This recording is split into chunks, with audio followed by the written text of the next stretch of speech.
Thank you, babe. I think we gotta turn these off. No, you didn't. Yeah. They'll take. What actually could you? Sorry about that. Can I ask the next panel to come up? We are just making a slight switch in the program. Governor McCrory is on his way, so we're going in your program from, instead of 2, we're going to 3. And we are continuing the conversation about the impact of opportunity on families and educators. Let me just take a quick minute while we are waiting for our panelists to come up to tell you a little bit more about how we got here and why it's important. Again, for those of you who might have come in a little late, my name is Jeannie Allen, and I am the founder of the Center for Education Reform. And I'm delighted to be partnering with the Jimmy Kemp and Kemp Foundation on expanding opportunity. It's an essential topic, as you know, as I mentioned a little bit earlier. The critical nature of opportunity and education has never been more important in this time. And I want to take us in this next section from one of programs and talking about the many things that our local educators do to really talking about what that state and national intersection is like. And Jimmy Kemp, I'm going to ask you to stop talking to all my panelists so I can get them up here right now because we have people coming. So Representative Haynes, come on up, please. Thank you. And we also have, delighted to have Catherine Truitt, Senior Policy Advisor to Governor McCrory. Okay. Representative Haynes, let me have you just scoot down there on the left. That would be great. Catherine, why don't I have you sit here, please? John Hage, come on up, please. Charter Schools USA. And Dr. Hall. Okay, so I'm going to go ahead and sit down and get started. We are flowing through this. My apologies to those of you who are caught out there in the rain. We're having more fun inside here. So I'm going to go ahead and just kick this off, and I'm going to introduce each person as I go and ask them to kind of join in this conversation, this expanded conversation about opportunity and education. And Catherine, I'm going to actually just go to you first, and we're so happy you were able to join us last minute. I'm sorry we made this difficult on you all. But Catherine is the Senior Policy Advisor to Governor McCrory, and she and I've had a couple of conversations, and I've watched her work with great admiration. And this entire landscape of talking about opportunity for students. We tend to ignore sometimes that our students are in all sorts of different environments. And so the point of this conversation right now is to talk about all the different students and where they are. And you've had a lot to do with digital learning in the state. And digital learning, most people think, and I've been in the ed tech sector as well as in the ed reform world for a while, people tend to think about digital learning as if it's all about technology. And yet digital learning, technology, some people say, I have a colleague once who said, a pencil could be technology. Technology is not necessarily a thing. It's what you use. It's how you do things. And so I'd love to get you to talk to us a little bit about what's happening in North Carolina with digital learning and why you think that's a pathway or an opportunity to innovation. Yeah, absolutely. I think this is on. Can you hear me? Okay, great. Thank you, Jeannie. I appreciate the introduction and the question. And to piggyback on what you just said, that people tend to think that children are in sort of the same environment. I heard a fascinating TED Talk just yesterday that started off by telling a story about the Air Force in 1952. And the story was that we had bigger, better, faster planes, better trained pilots, and yet we were not getting the results that we wanted. And so the Air Force had to do some soul searching to figure out, why is this? And they blamed the technology first, then they blamed the pilots themselves, and then they blamed the instructors. And as I'm watching this TED Talk, I can kind of see where he's starting to go, right? So what happened was someone came along and decided to research what the issues were, and they decided that it was a problem with the cockpit. So the cockpit had been designed for the average pilot. And the researcher decided to study the bodies of 4,000 pilots and measured them according to 10 different dimensions, so very specific measurements. And how many pilots do you think he found who fit the average? 0. None of the pilots fit the average, because when you truly measure the body, you find that everybody has what's called a jagged size profile. And so his point was that this is true of kids as well. There is no average student. And I would say that our textbooks are designed for the average student, or, based on age grading, right? Because that's how we put kids into buckets, is through age grading. And so textbooks assume that a child is reading at grade level. And if you can't read at grade level, what happens? Well, you just fall further and further behind, and it happens in math class too. It becomes exponential, no pun intended. And so the Air Force decided to take drastic measures. They decided to ban the average. And they told all of the makers of planes that they could no longer design their cockpit to fit the average pilot. And so they actually started looking at different ways to create this cockpit, and really it ended up looking like a seat that you would find in a car that has an adjustable seat. And so, of course, that changed everything. And the speaker's point was that they drastically increased the diversity of their pool of pilots, because now those cockpits could fit anybody. And so I would argue that that's the way it is with digital learning.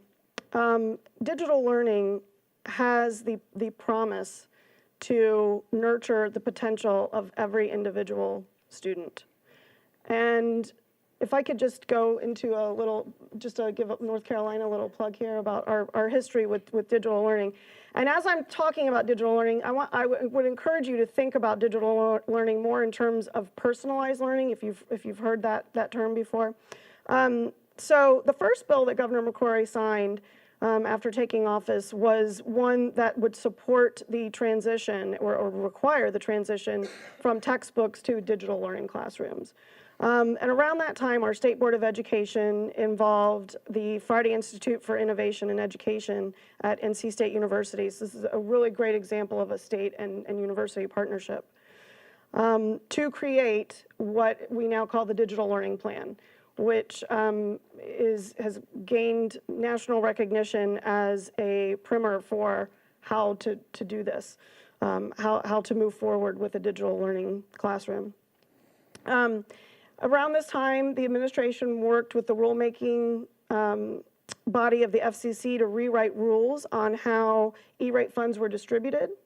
And so as a result, this administration has leveraged about $130 million in E-rate and state funding for connectivity. So while all classrooms in our state pretty much have some Wi-Fi capability, they don't have the kind of Wi-Fi that you need to do digital learning. So you need robust Wi-Fi connections. So the Friday Institute has helped to manage that plan. When the governor took office, we had about 22% of our students were connected to robust Wi-Fi. Now we're at 63%, and by 2018 we will be at 100%, which is very exciting. Our current budget proposal is asking for funds now that the connectivity has been paid for and also sustained thanks to the General Assembly down the road. We are now asking for money to train our teachers and principals on digital learning competencies, because if the principals don't know how to do it, it's not going, we won't make inroads. Everyone in the building has to know what this means and what these changes will look like, as well as funding for the actual resources that teachers need to have a digital learning classroom. Thank you very much for that answer, Catherine. And excuse me, I'm going to actually switch and be a better moderator. John, can I have you step over there? Sorry, I'm a frustrated designer. That way you can all look at them together, because we're going to have a real discussion. So, John Hage, let me bring you into this since I just moved you. Head of Charter Schools USA, some 76 charter schools around the country. Catherine and her work across the state crosses all sectors: public, private, charter, public charter, and folks throughout the system. You've talked a lot about digital learning over time.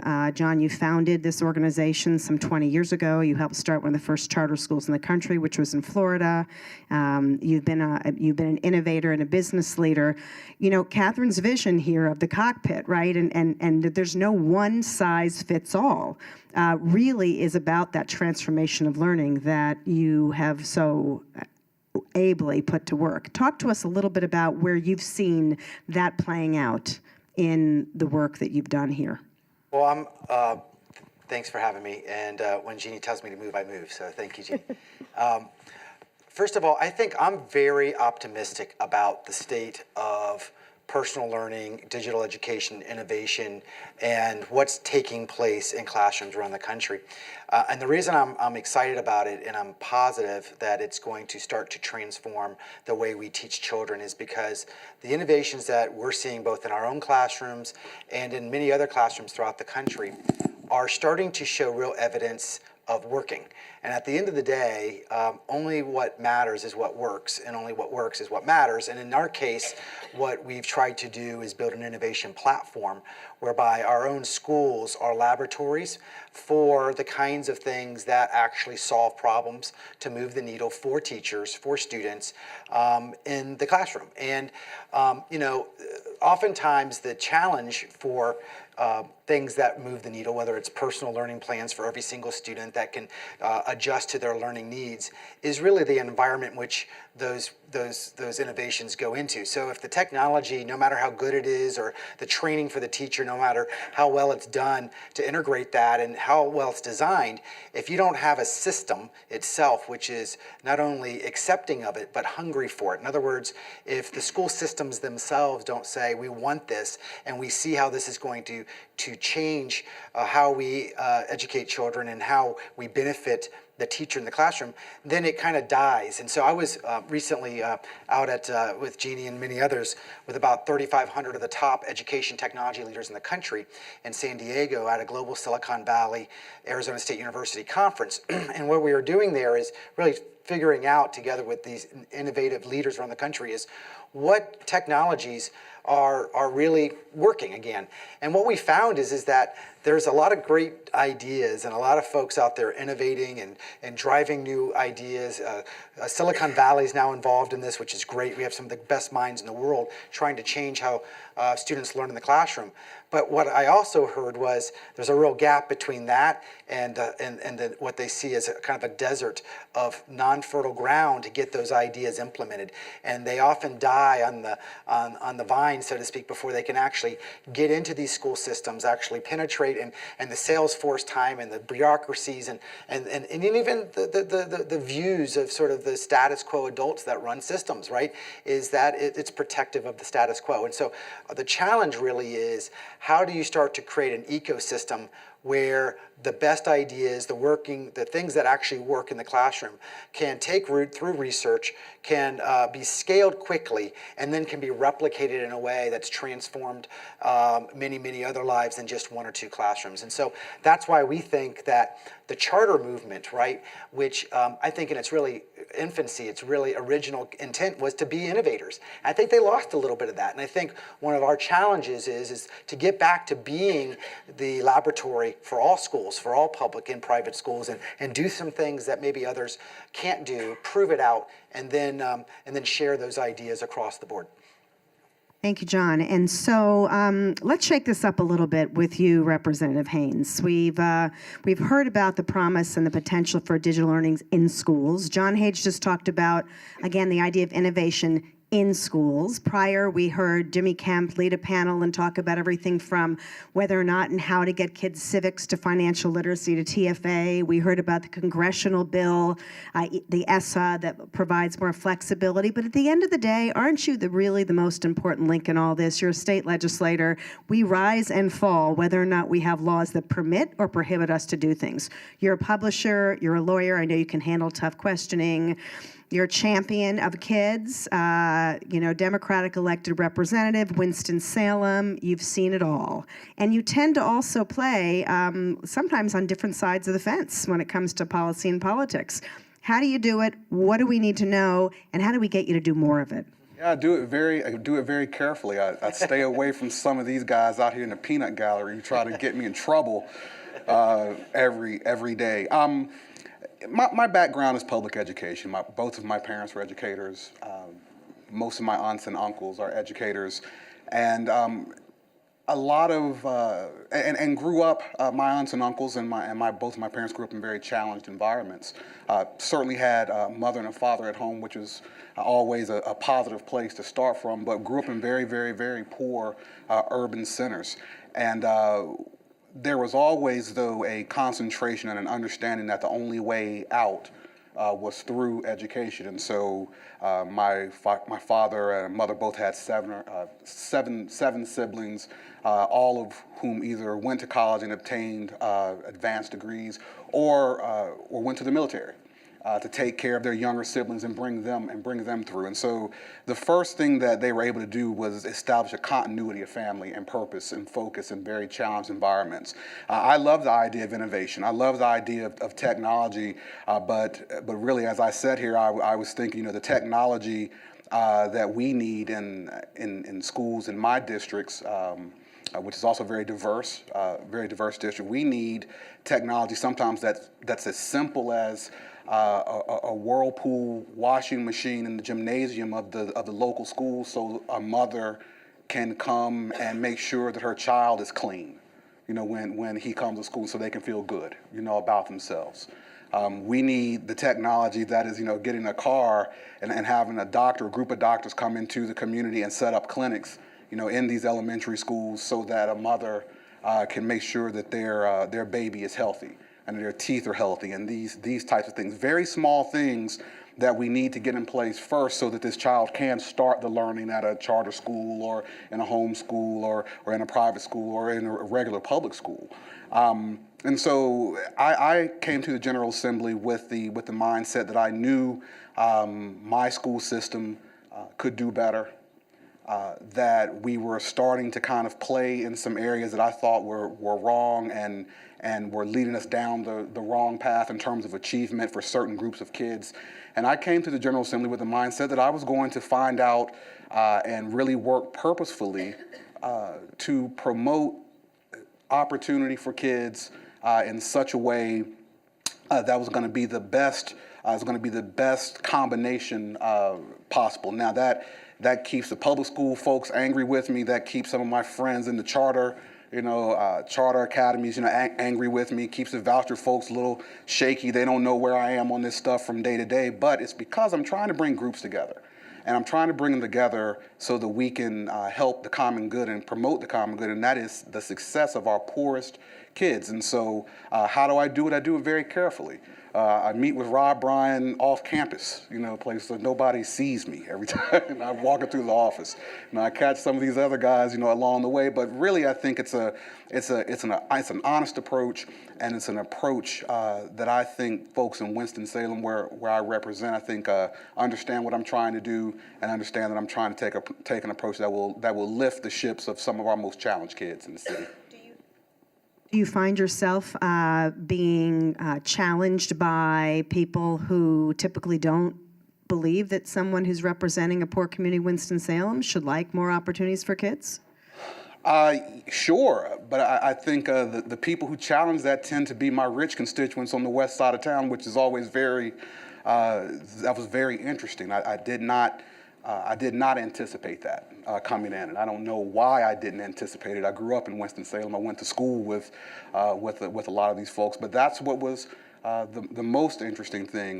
The challenge that I get is very much from very wealthy, stay-at-home mothers whose children go to elite public schools, where my daughter attends school. My daughter attends school at Whitaker Elementary School. It's a 98% reading proficiency school. 2 miles up the block, I have Cook Elementary School, which is a 7% reading proficiency school. And so it's all about the money. It's about the money. It's all about the money. Who's got the money?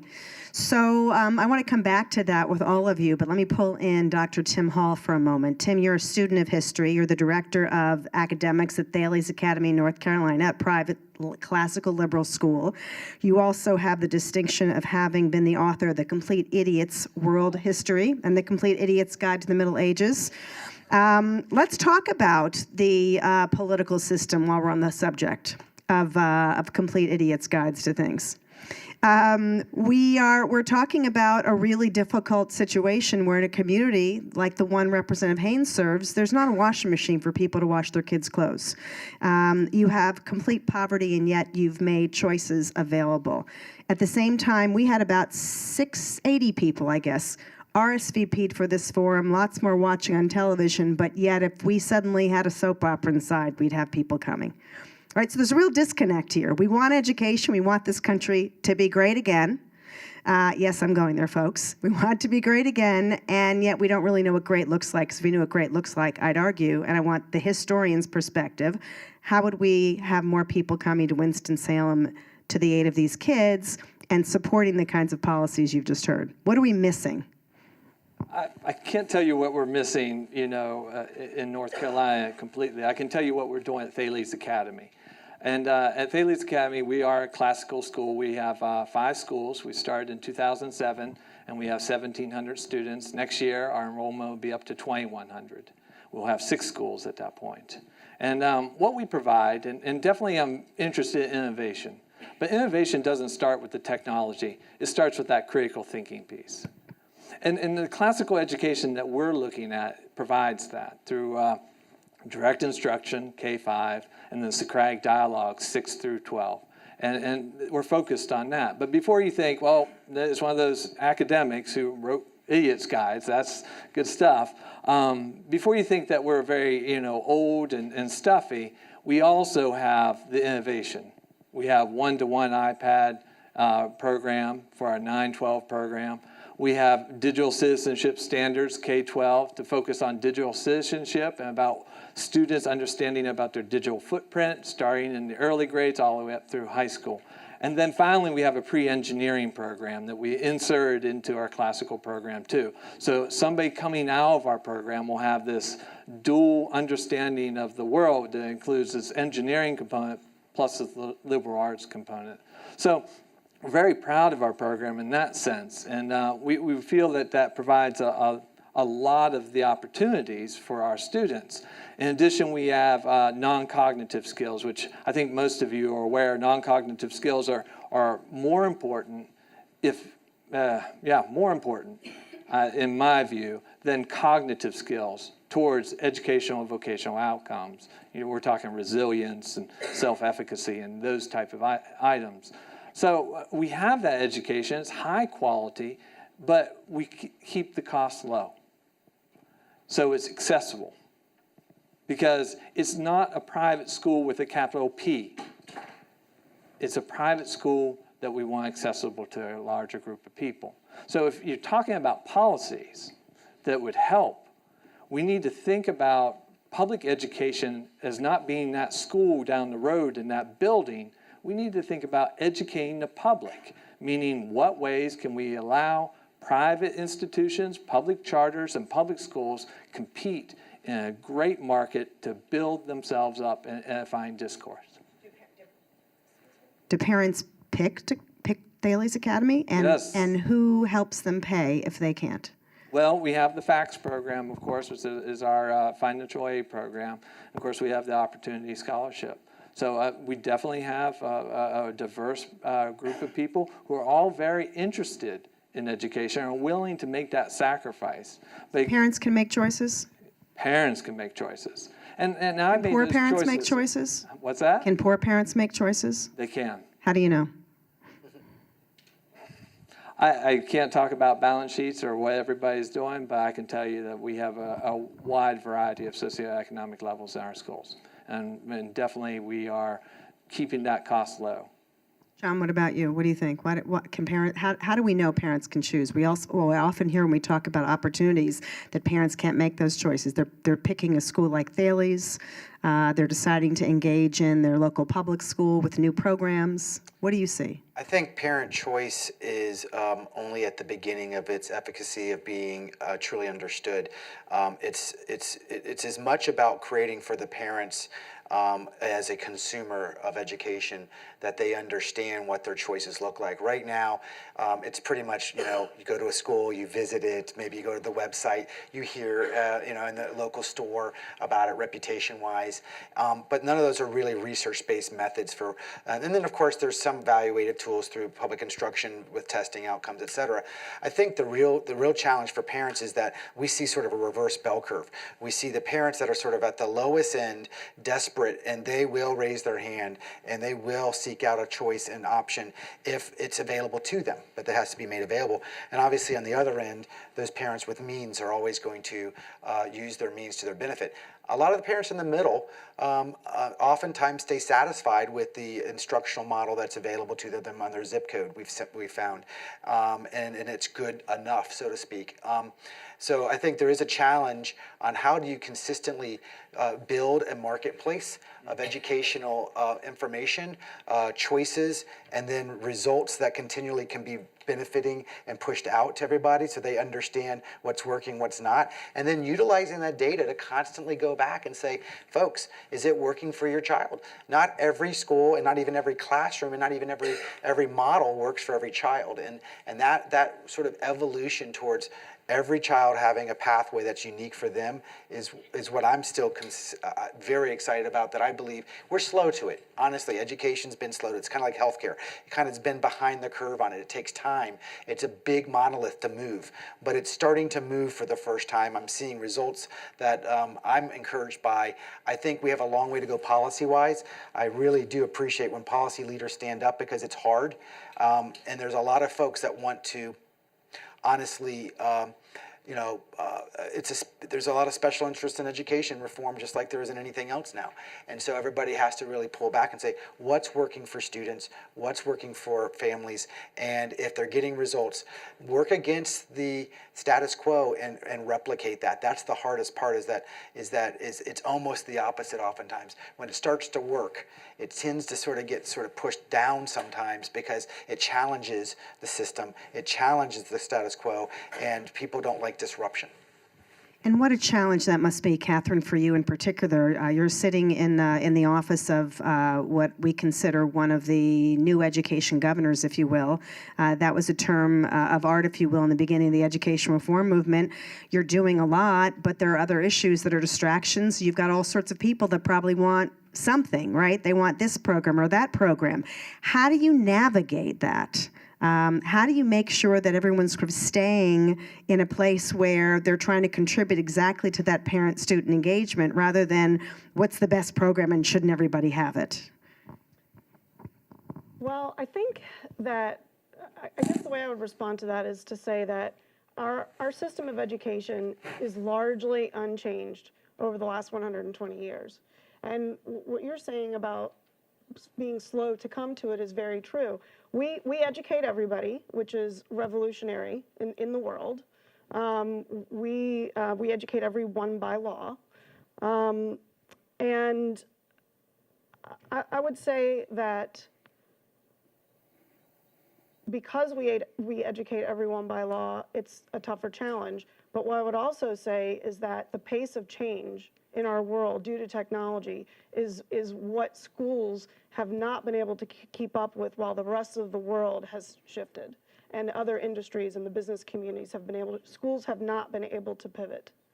And so I think that why I'm so passionate about our digital learning initiative, first of all, we have prioritized our low wealth counties in our connectivity initiative. So the schools that can least afford that robust Wi-Fi have received it first. Personally, I have been to 5 counties and done extensive tours of classrooms and schools that have made the transition to digital learning. And I've been in schools that are 100% free and reduced lunch, that have flipped the testing world on its side, and have changed the narrative for what free and reduced schools often look like. And it's very difficult for someone who doesn't know what a traditional underperforming school looks like, and to go into a classroom that has made this transition where every student is engaged and every student is not just compliant but engaged. And So I would say that what I have seen with my own eyes so far is great innovation that does encourage the critical thinking piece, because it's not about the hardware or the software, really. It's about the implementation. No, and just exactly the word you just used. It's interesting. Engagement. There's another one we keep hearing. John referred to an ed tech conference we were at a few weeks ago. Student agency. This is the kind of thing that many of us, we used to say, oh, please, students don't, kids don't need any more authority. Really, they don't need that. The reality is we are really growing a different kind of kid, right? A student. They walk around. They're digital natives. It doesn't mean that we have to embrace every single app or software piece, right? But they're digital natives. They're very comfortable. They bring their own, and some people are thinking about it. But students are engaged, right? And so isn't the challenge to upward mobility trying to give them an opportunity through the things that they know rather than making them do stuff they don't, Ed? Yeah, I think so. And since I'm a politician, I'll take a point of personal privilege now to kind of pivot to answer a question that I thought was very interesting, and I wanted to comment on a little bit. And I would tend to disagree when I hear folks say that we are educating all of our kids. I tend to disagree with that. I think we are doing a great job of herding a number of our kids into big buildings and keeping them there for 8 hours a day and not really paying a lot of attention to the outcomes of these kids, especially if they're poor, especially if they're free and reduced lunch, and especially if they happen to be black and brown. All right, and so I think the numbers bear that out across the state and nationwide. It doesn't mean that there are not ways that we can improve this. And I think this is a lot of what I concentrate on and what Representative Horn helps me with and what Representative Bryan is concentrating on, and that is how do we bring the attention to the areas that are difficult to talk about, that are issues that people get uncomfortable with, where we know we don't necessarily have the choice out there that these kids necessarily need. Now, my school system has put into place a program that is being looked at, I think, on a national level of choice, where we have pod schools and home schools, and if you don't like the home school that you're assigned to, you have 3 schools in your pod that you can choose from, and that sounds great. But the reason we have that choice in my home school district is because administrators and superintendents of the past made a bad choice when it came to how we decided to put kids and cycle kids through our schools. And what we ended up doing was going into neighborhood schools. And in the Southeast United States of America, neighborhood schools tend to be death traps for black kids because of a history that we're all very uncomfortable with. But the truth about it is these neighborhoods have been redlined, no businesses coming in or out ever. And so we're in a situation, because we have participated in that, and because we have now, because of that participation, set up a situation where we have country club elementary schools where my daughter attends because they can't control my pocketbook, so I can move into the appropriate neighborhoods and move to where I want my kids to go to school and do exactly what my parents did for me. But because we have that situation, we're telling parents they have choice, but the reason these poor parents are having to make some of these difficult choices is because of what administrators and leaders did in making poor choices, years and years ago. And so I love choice, but I want us as leaders and policymakers to make better choices, to put our parents in much better positions going forward. I know that didn't answer your question, but I'm sorry. Oh, that's okay. No, you're talking about putting students in a position they can be engaged, absolutely, with great schools around them. Does that mean that, there's an old saying, a lot of the people who actually have kind of crusaded against this opportunity agenda that you're just describing have said, well, let's make every school a great school.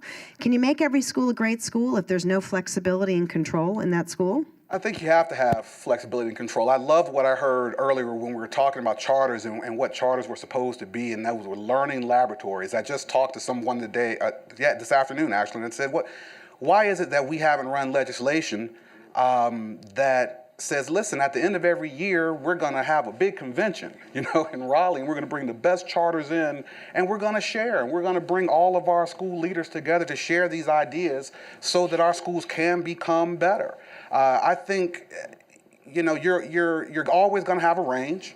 I don't think you can ever get away from that, but we want that range to be, the quote worst, of our schools. We want these children to be able to get a baseline, basic education that's going to provide and help them provide for their families for years to come. And I think we can do that, but we have to be honest in our assessment. We have to be brave in our approach, and I think that that comes with time, but it comes with selecting appropriate leaders and not getting caught up in what I call this, politics of petulance that I think we see demonstrating itself on a national level right now, filtering back into our local politics. And we can't always measure great education, right? I mean, Dr. Hall, from your standpoint, Thales is a private school. It has to obviously abide all health, safety, civil rights. You can teach what you believe needs to be taught and prepare people for the next generation. How do you do what you do without someone breathing down your neck saying, do it this way? Well, I think there's a variety of things. First of all, we definitely get feedback from our parents, and we listen to our parents in relation to important topics that they want heard in the classroom. We make sure, of course, we're a classical school, so we have a focus in on Western tradition and that classical tradition and Christianity. With that being said, we're not associated with any church. We're going to teach Christianity as an objective. And we're going to look at it as an influence on Western tradition. So we have a diverse religious population, and we're training our teachers to be able to work with that diverse religious population while teaching the subject of Western tradition. And that's a unique place to be. And I think I'm very happy to be in that place because I feel like we're breaking some real ground. Because we're talking about religious traditions in relation to Western tradition in particular, and we're treating religious traditions with respect, which in secular public schools, I don't think that's always treated well. Do you measure outcomes and how your kids do, where they go? You talked a little bit before about the non-cognitives. Yes, that's a good question. So I actually was on a conference call this morning with a superintendent of a school in Nairobi, Africa. And we're talking about intellectual virtues, and they're related to our Thales outcomes. Our outcomes are non-cognitive skills that we're trying to measure. We kind of put ideas back and forth, and one idea that we have in particular is we have a LinkedIn network that we're going to kind of follow our students as they progress through their college and vocational careers and track them that way. And then, of course, the superintendent from Nairobi, he has some other ideas associated with, a 360 approach to assessing your students about non-cognitive skills, which means having the student do a self-assessment, have the parents do an assessment, and have the teachers do an assessment, and then come to the board and see what that looks like. So we're making some headway in making those assessments. But I'll say this about our school, although we're very large, this is our first graduating class. And we have 3 seniors graduating. So our track record isn't established just yet. But let me tell you about our 3 seniors. All of them got accepted to top-tier universities and colleges. And in fact, all of them were accepted to UNC Chapel Hill. That's great. So you've got people in Nairobi calling you. The other day, I heard about folks in Kenya actually calling the Match Charter School in Boston for advice. John, you've been working with people in Haiti. There are folks all over the world that actually call our institutions on a regular basis, all different ones, and yet we can't quite decide and figure out how to replicate those successes. Catherine, why aren't we replicating all this great stuff on a regular basis? Money. I would argue. I mean, it's. I think that the experts that I work with in the digital learning conversion would say that we need another $150 million to do this right, to give everybody what they need.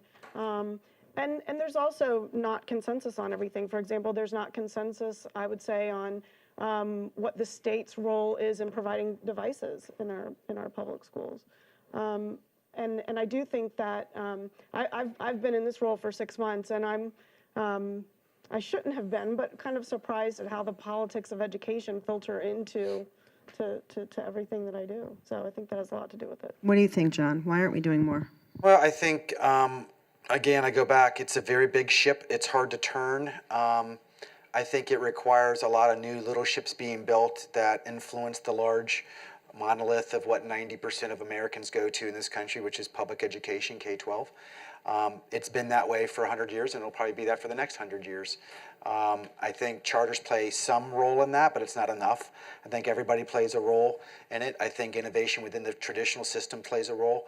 Ultimately, though, as parents become more consumers, as students become more owners of their own educational results, as bringing their own devices to school, and as they connect through the real world every day in ways that none of us probably can connect. I go to my kids to ask them to fix my phone, right?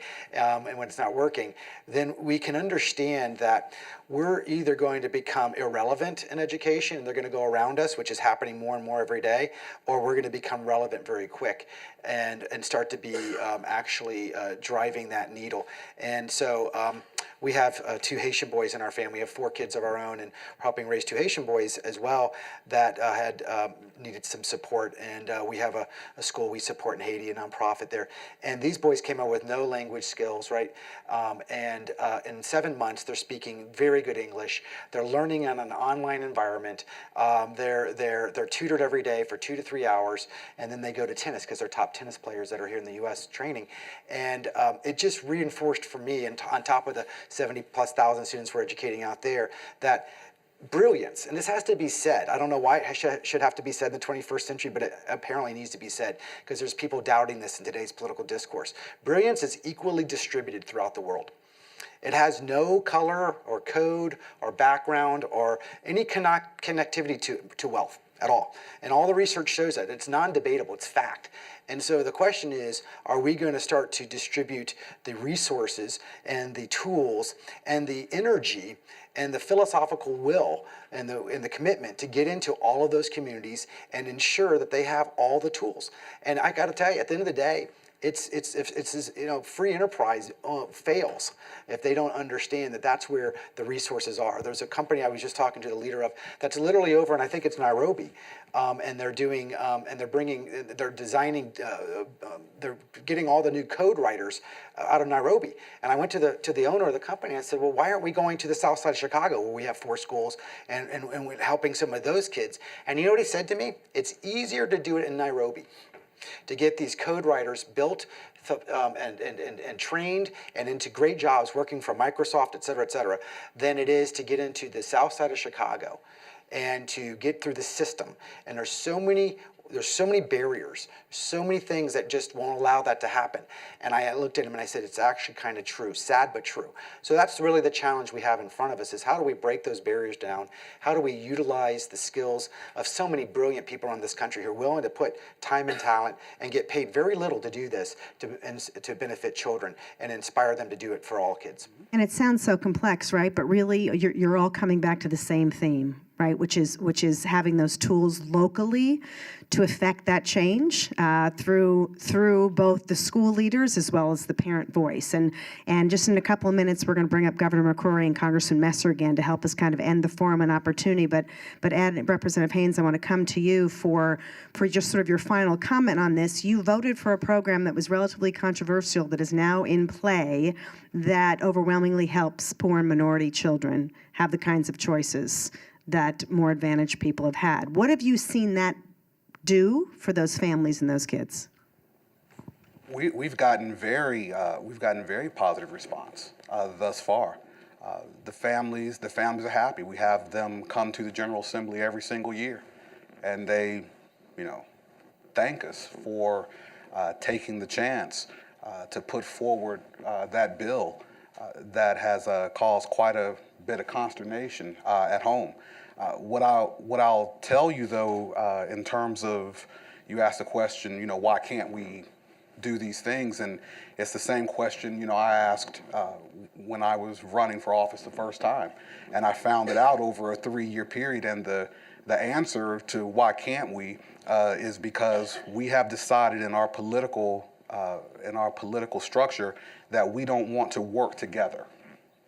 And it is valuable, for some reason it has become valuable in this state and in this country to refuse to work together. That is ridiculous. And when I hear people say, we can't do this or we can't do that, I'll tell you right now, the thing I have learned in the General Assembly is that the North Carolina General Assembly can do anything the North Carolina General Assembly wants to do. Anything. $22 billion budget. We have $39 million windfall we just got back from the lottery right now. I understand from my good friends across the aisle, they're shaking their finger at me and telling me, $450 more million, Ed, we're going to be able to balance this whole thing out. Well, then we can take that extra $100 million that the governor's office said we need to make these improvements. It's there, it can happen, but we have to decide that we want to do it and that we want to work together, and you all should demand it. Well, on that note, I think that's good news, because if it's a matter of will, not ability, we can do a lot. So thank you so much for joining us. Appreciate it. Please join me in thanking our panelists up here, Representative Haynes, John Hage, Catherine Truitt, and Tim Hall. Thank you so much. Okay, great. We're going to take just a quick switch off here. We have so happy to have Congressman Messer coming back and joining us for this next discussion. Thank you so much.